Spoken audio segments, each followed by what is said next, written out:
Martha Razo, your host at the Fire Up Connect radio show. Thank you so much for joining me this wonderful Sunday.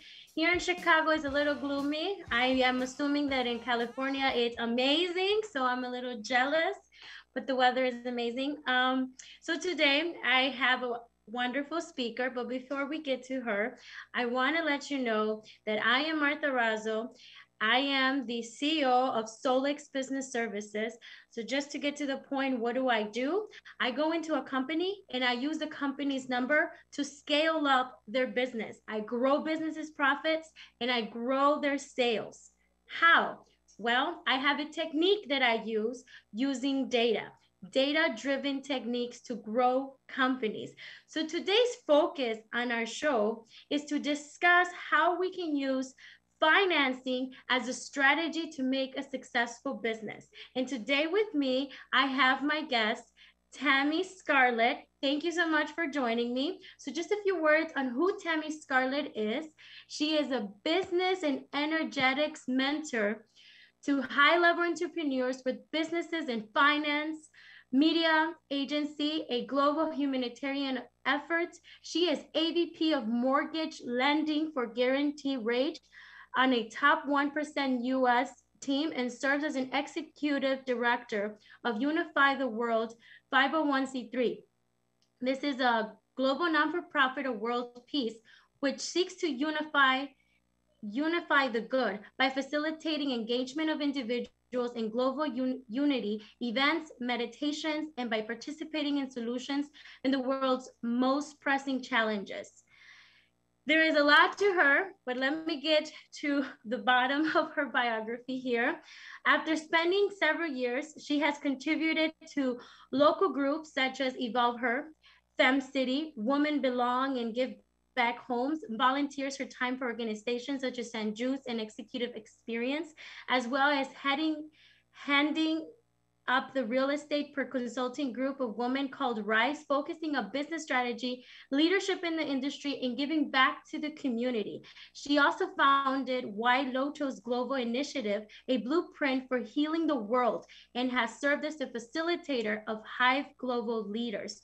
She is an amazing woman, and I forgot, she has a BS in business and psychology, an MBA in economics and global strategy, and recently completed her graduate degree in anthropology from Harvard University.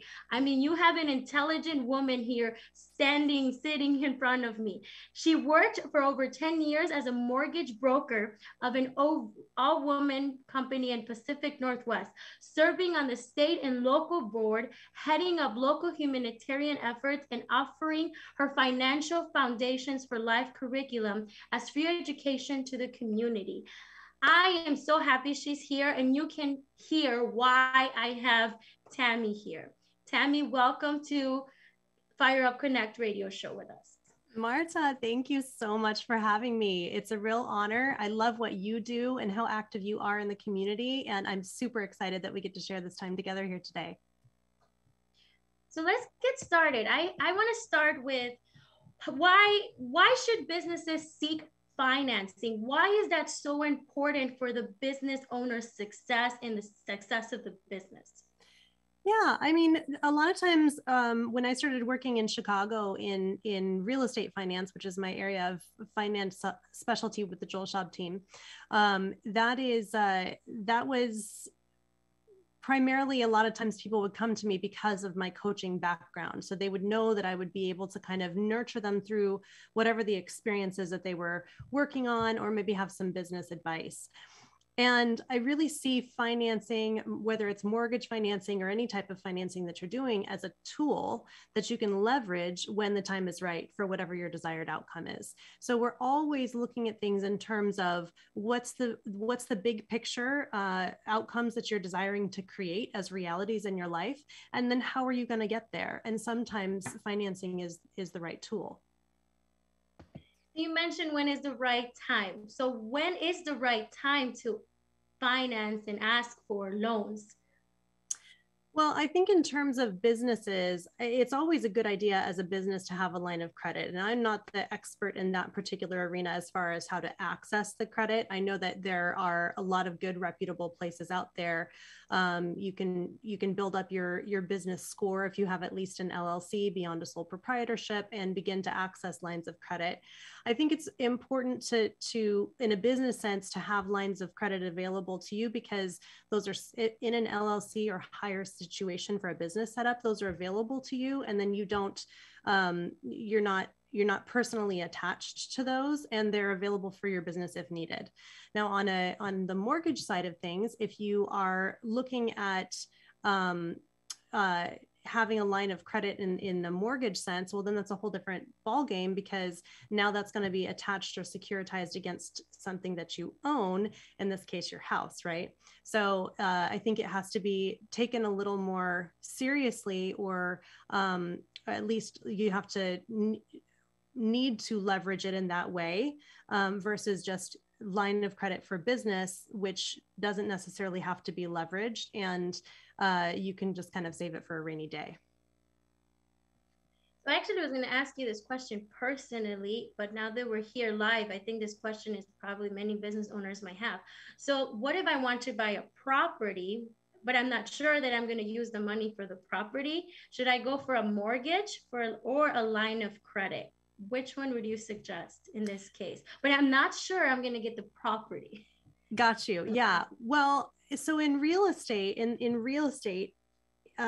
any financing that's attached to real estate is all going to be governed by the piece of property, among a lot of other criteria, but it's going to be governed by whatever piece of property it's attached to. If you're trying to borrow money that is not necessarily attached to a property, or you haven't decided yet, then you can do that completely independent of that property. But then let's say that some people own a home and they want to maybe refinance, take cash out, or take a line of credit against that home or whatever. You can do that and just take the cash and bank it, save it for a rainy day. And then a year later, you decide you want to buy a home and you want to use that for the down payment. That's your money. You put it in the bank. You're paying a monthly payment on the loan that you took it out against, but it's sitting in the bank for you to do what you want with.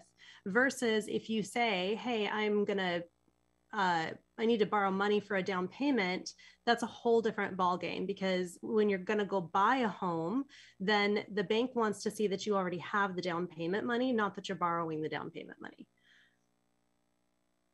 Okay.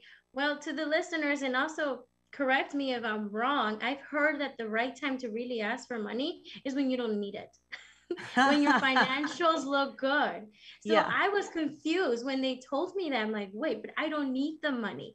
But it's because when you are not doing well, let's say you're close to, you're in the red numbers, it makes no sense to ask for funds, because now you don't look like a reliable business who can support paying a loan. So it's weird, but it's the right time to ask is when you are stable. So I feel like a lot of businesses right now are very stable due to this inflation. So I really recommend everyone to get a line of credit, whether it's for commercial building, a mortgage, or it's just for the business itself. You said you don't specialize in line of credit. You do more mortgage, or you also do line of credit? Yeah, more mortgage. So so business lines of credit are just completely separate from a completely separate type of lending. And they have, of course, the SBA that does small business loans, but you can oftentimes get business lines of credit as high dollar amount credit cards, or lines that have a credit card attached to it. If you build up your business credit score and do that totally independently, it takes time to do that. It takes you about, I think, 6 months or so just to show up and rank. And then beyond that, you have to have some smaller lines in your business name before you're able to access the higher level credit lines. So I would say probably plan on a few years if you're going that route.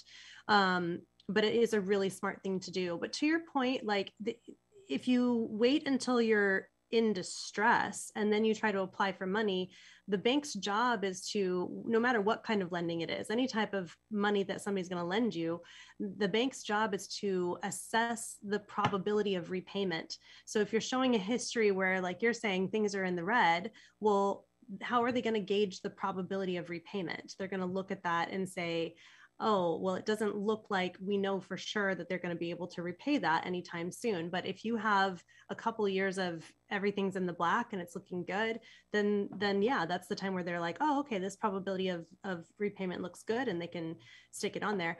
I will say, in terms of mortgage loans, getting a line of credit, well, let's put it this way. The last couple, we had like a rough market during the pandemic, and I saw a rough market back during the mortgage downturn in the late 2000s. In both instances, we saw cash out refinance and HELOCs and everything just kind of really close up in the industry because they're higher risk extensions of credit. So you have this base loan that's on a home. Maybe if there's already a mortgage on the home, most homes have it.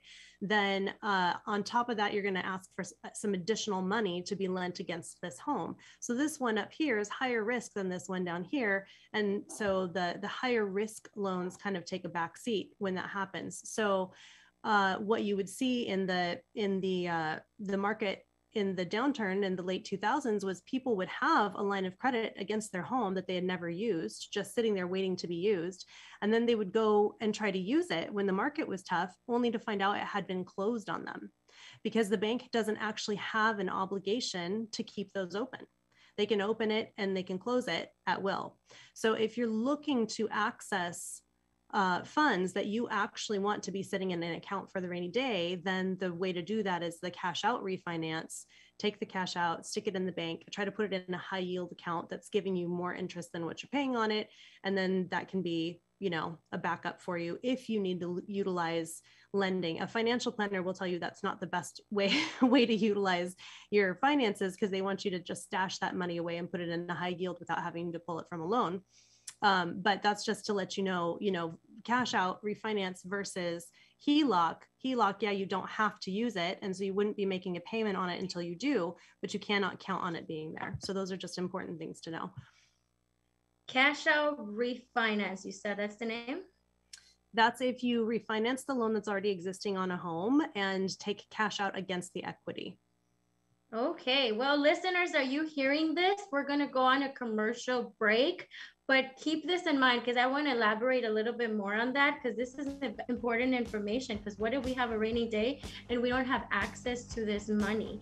So we're going to hear also more about Tammy and how she coaches business owners, because I want to know about that too. This is your host, Martha Razo, with the Fire Up Connect radio show. Thank you. Please stay tuned, because we're going to learn more about Tammy as a coach and more about financing your business to be successful.